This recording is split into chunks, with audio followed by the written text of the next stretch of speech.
What's your message to anyone helping him hide out? Don't support this person. It's very dangerous. He's killed 2 police officers and injured a 3rd. He does not deserve anyone's assistance. Was there a man arrested yesterday who was known to you? I'm not aware of any arrests in relation, quite possibly, but I'm not aware of anything in relation to this matter. Given the man seems to also have a sovereign citizen kind of beliefs, are police appropriately resourced to handle that growing sovereign citizen movement and ideology? But police are well resourced.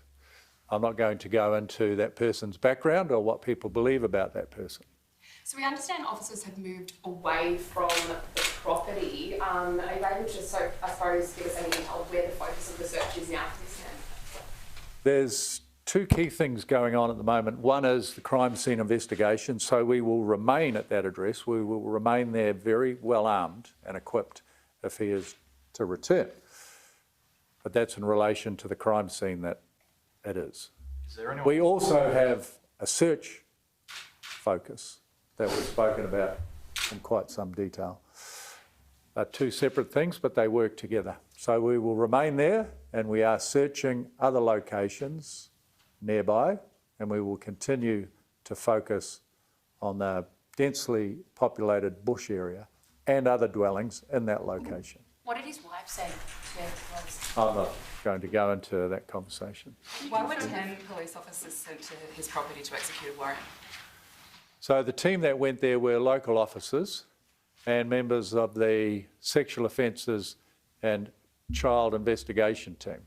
Why 10? I'm not going to go into any further detail because there are victims involved in the matter, and it would be very unfair and unwise for me to talk about that any further.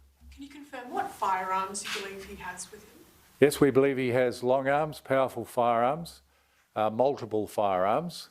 We haven't recovered any of his firearms from the scene, so we believe that the firearms he used, he is still in possession of. Did he take a police officer's gun?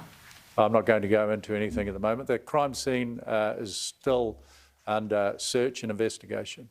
We understand people in town haven't heard anything from police since 6 p.m. last night. There's also no police in town still. Do they deserve a little bit more than that? The community deserve every support from the police. We're communicating with them 24/7, and I'm going to ensure that that continues. They say they haven't heard anything since 6 p.m. last night, and there's a violent offender on the run. That would surprise me, but I will endeavour to do everything to make sure that the public, the community there at Paulpunga, are kept totally aware, and that's one of the reasons I'm standing here, to keep everyone fully briefed and updated on this horrific event. How did Mr. Freeman manage to evade 7 other officers? Did they retreat, or did he evade these officers? The other 7 officers, and I met with them yesterday evening,